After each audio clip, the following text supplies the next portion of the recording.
3 months after her laparoscopic gallbladder removal for gallstones, Meera sits in a surgeon's office, frustrated. She had hoped to be free of the sharp pain that had plagued her for nearly a year. Instead, she still feels discomfort on the right side of her upper abdomen, sometimes out of the blue and sometimes after some heavy work. Her family wonders if the surgeon missed something. Her friends gossip that the surgery went wrong. Meera herself is confused. Wasn't this supposed to be a permanent fix? Actually, this scenario is not uncommon and it raises a critical question.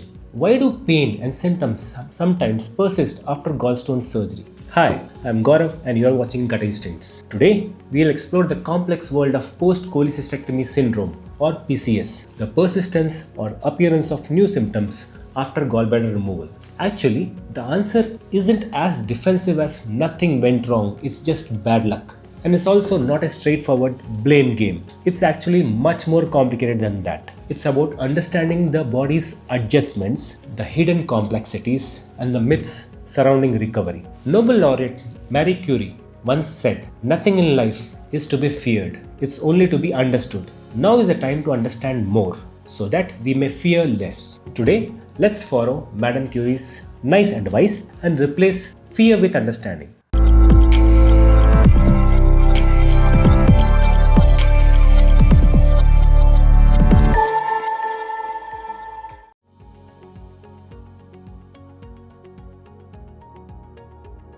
Every year, around 7 lakh cholecystectomy surgeries are performed in the US alone. We don't have India's exact figure, but considering our total population, it must be more than that.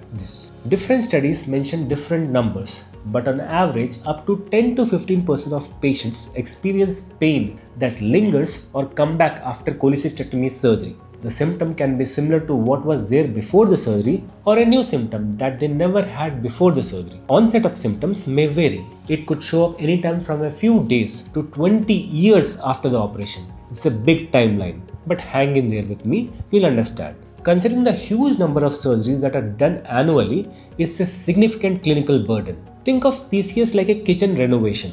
Most families enjoy their new space without a hitch, but for a few, a hidden drip shows up. Maybe days, maybe months later. It may not be anyone's fault, just the way complex systems behave. Maybe a pressure change in the whole system or the result of a renovation of the neighbor's house. And that small leak keeps nagging, especially after undergoing the huge repair process already once. It's much like the lingering or new pain some patients feel after gallbladder surgery. The bottom line, if you are still hurting after gallbladder removal for stones, you are not alone. You are also not crazy. You are just part of a massive, underdiagnosed club that nobody warned you about. Before we blame the surgeon, let's give credit where it's due. Most post-cholecystectomy pain isn't caused by surgical mistakes. Your surgeon probably did a beautiful job. The incisions healed, no major complications, but the body still hurts. Why? Sometimes, about 5 to 10% of the time, a few small gallstones are left behind. They hide in the bile duct or in a tiny remnant of the cystic duct. As a standard protocol, the small attachment of the gallbladder to the main bile duct called cystic duct is not removed during this surgery. This is a safety precaution to prevent any injury to the main bile duct during the keyhole procedure. The vast majority of patients have no issues at all. Before surgery, an abdominal ultrasound is what is typically done first, and often it's the only scan needed.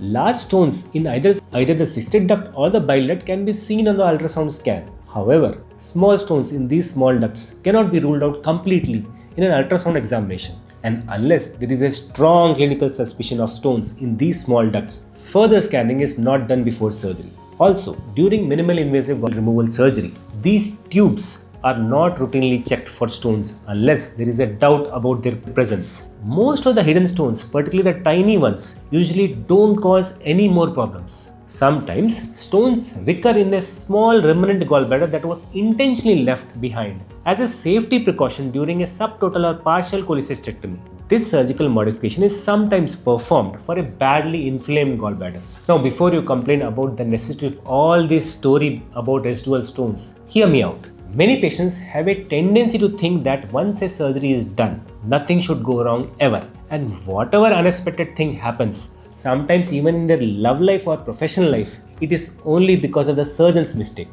Stones recurring in the remnant gallbladder or those in the cystic duct can rarely cause pain, identical to the pre-surgery pain, making you think nothing has changed. Imagine riding a bike through a quiet gully. Most days it's smooth, yet sometimes a dog unexpectedly runs across, causing you to brake sharply and fall. Not your fault, not the road's fault, just a matter of random chance. That's how these stones feel like, rare, unpredictable, but disruptive when they strike. Diagnosis is tricky. Ultrasound misses many of these duct stones. MRCP and ERCP, they help, but endoscopic ultrasound, which is EUS, is often the most precise. If you are curious, you can watch our video How to Diagnose Gallstones to have a deeper understanding. Treatment ranges from ERCP with stone extraction to advanced techniques like endoscopic laser lithotripsy or sometimes repeat surgery. The sphincter of Oddi is the valve controlling the flow of bile and pancreatic juice. After gallbladder removal, its coordination can sometimes falter. This can cause something called Sphincter of Oddi dysfunction. Basically, the valve that controls bile flow goes haywire and gets stuck in the tight position. It's like a door that won't open properly, backing up bile and causing pain. Patients describe pain similar to the biliary colic type pain felt before surgery. Picture a metro train at a crowded station. Most days the door open in sync, people flow in and out. But sometimes the timing falters, the crowd piles up and chaos brews. That's your sphincter of Oddi when it misfires. The doors don't coordinate with the bile flow, bile backs up and pain returns.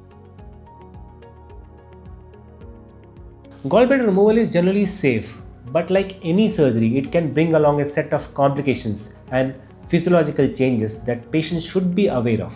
Some are rare but serious, while others are more common and often manageable with treatment. There is a separate video about risks with gallstone surgery on our channel. You can watch it to know these risks in detail. One of the most feared complications is bile duct injury. Though rare, they occur in only about 0.3 to 0.7% of cases. Major injuries are usually diagnosed during surgery or in the next few days, but the subtle ones can lead to narrowing of the bile ducts, causing jaundice or even cholangitis, which is a serious infection. They usually manifest a few weeks or months after the surgery. Another issue is dropped gallstones, where stones accidentally spill into the abdominal cavity during surgery. Most of these may remain silent for years, but in a very few patients, they can trigger abscesses or adhesions long after the operation, which can cause some symptoms. Sometimes, the little cuts from keyhole surgery can get weak and cause a bulge where the scar is. This is called an incisional hernia. It's usually minor but may need surgical repair if it enlarges or causes discomfort.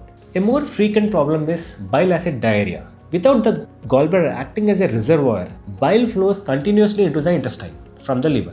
When excess bile reaches the colon, it acts like a natural laxative, and up to 1 in 4 patients experience chronic diarrhea. But most patients don't know this entity exists, so they suffer in silence, thinking they are broken. Fortunately, this can often be controlled with bile acid binding medications along with dietary adjustments and probiotics. Bile reflux gastritis occurs when continuously flowing bile from the liver into the intestine sometimes backs up into the stomach, sometimes to fullness, bloating and heartburn. Sometimes the very instruments used during surgery for making keyholes can cause intercostal nerve injury. That is, an injury to the nerves present between the ribs, leaving patients with pain at the scar sites. In other cases, trigger points or tight painful knots develop in the abdominal muscles over which the tiny cuts were made during the surgery. This is called myofascial pain syndrome and can sometimes create pain that gets confused with pain originating inside the abdomen. Many such patients spend years getting imaging, more surgery and unnecessary treatments because these somatic causes related to nerves and muscles are often under-recognized as they are not easily seen in scans. Yet, they are treatable with nerve blocks and physiotherapy when needed.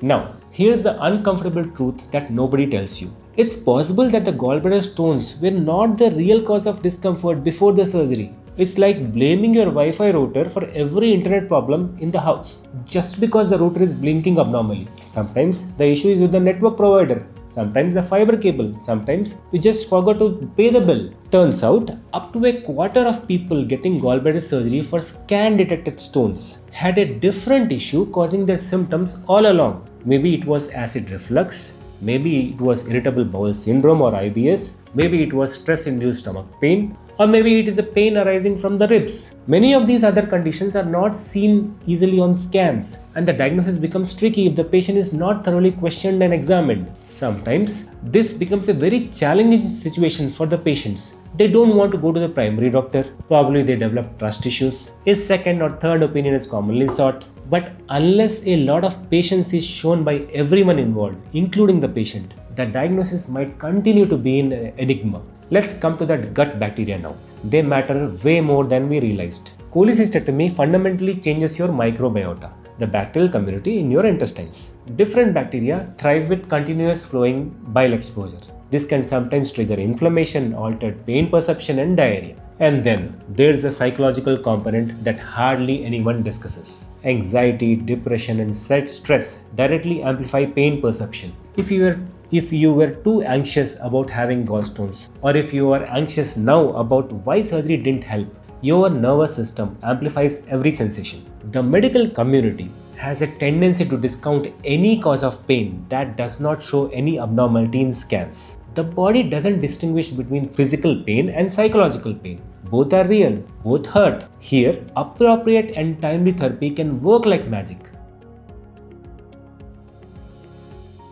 So, you are hurting. What now? Here's where most patients get lost. There is no single test that explains everything. Ultrasound misses small stones. CT scan sometimes misses things. MRCP is better but not perfect. The real answer is systematic detective work, good history taking, a proper clinical examination, targeted lab tests, sometimes specialized imaging like EUS, that is endoscopic ultrasound, which is incredibly good at finding hidden stones. But here's the brutal truth. Many causes of PCS have no identifiable biliary cause. The imaging is normal, labs are normal, but you are still hurting. This doesn't mean you are crazy. It means we need to look beyond the bile ducts or liver, at your stomach, your intestines, your nerves, your psychology, and your bacteria. It's literally detective work. Sherlock Holmes with a stethoscope.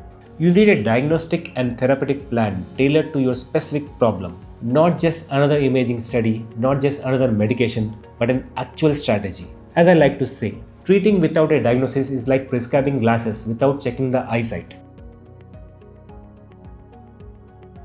Here's an uncomfortable truth again. Most post-cholecystectomy syndrome is preventable. If you are considering gallbladder stones surgery, it is advisable to answer 3 critical questions. First, do your symptoms match true gallbladder pain, which is a periodic sudden onset, constant aching in the upper mid or right upper abdomen, lasting 15 to 30 minutes to up to a few hours, usually triggered by meals. A detailed description of the symptoms is available in an older video. What are the symptoms of gallstones? Second, is there a chance of functional disorders like IBS, dyspepsia, or functional bloating? Because if you have these before surgery, you'll probably have them after surgery too. You can check that with your doctor. Third, are you anxious or depressed about this surgery? Now, a little anxiety before any treatment is quite common and is justified. However, if there is a vicious cycle of negative thoughts and subtle depression, your nervous system is primed to amplify pain signals. You should probably get some counseling help before the procedure. Choosing gallbladder surgery for gallstones is a bit like choosing a life partner. When the diagnosis and the surgery are truly meant for each other, a good match, life afterward is smoother, healthier, even beautiful. But when the pairing is wrong, when the symptoms don't fit or the underlying issues aren't addressed, it can feel like a mismatched marriage. Instead of relief, you are left with frustration, pain, and regret. Because the best operation, like the best relationship, is the one that's truly needed and the one that fits. Just as a wise family elder might say, better no marriage than the wrong marriage. A good surgeon sometimes says, better no surgery than the wrong surgery. Because unlike in a marriage, after surgery there is no option for separation from it.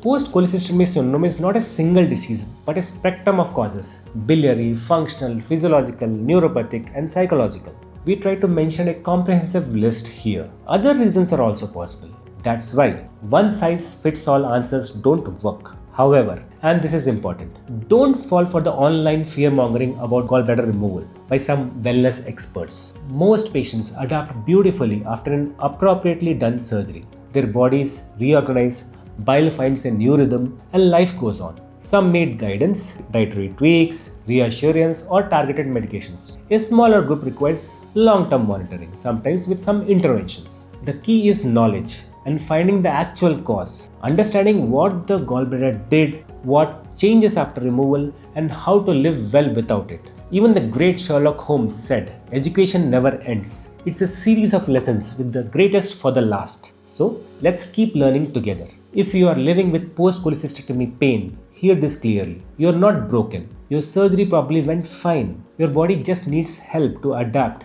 to a major change, one that nobody adequately prepared you for. The pain is real, it's treatable, and most importantly, you deserve a diagnosis, not just sympathy. Push back, demand a thorough evaluation, see more specialists if necessary, ask good questions to seek right answers. Every medical treatment has its upsides and downsides. To get the best out of it, certain conditions need to be met. Honestly, that's true for most things in life, like financial investments. If someone promises you a 100% result with zero risk, be suspicious. Civilization has been selling that dream for centuries, and spoiler alert, it's not stopping anytime soon. My job is simply to make sure you are aware, so you don't buy into that fairy tale. By the way, the patient Meera I mentioned in the beginning, she actually had some inflammation in the right-sided ribs. It subsided completely with local nerve blocks. Rip her gallbladder. If this helped, please like and subscribe. And if you have had this kind of experience, drop a comment. You're not alone, and your story matters. Thanks for watching Gut Instincts. Take care. Bye.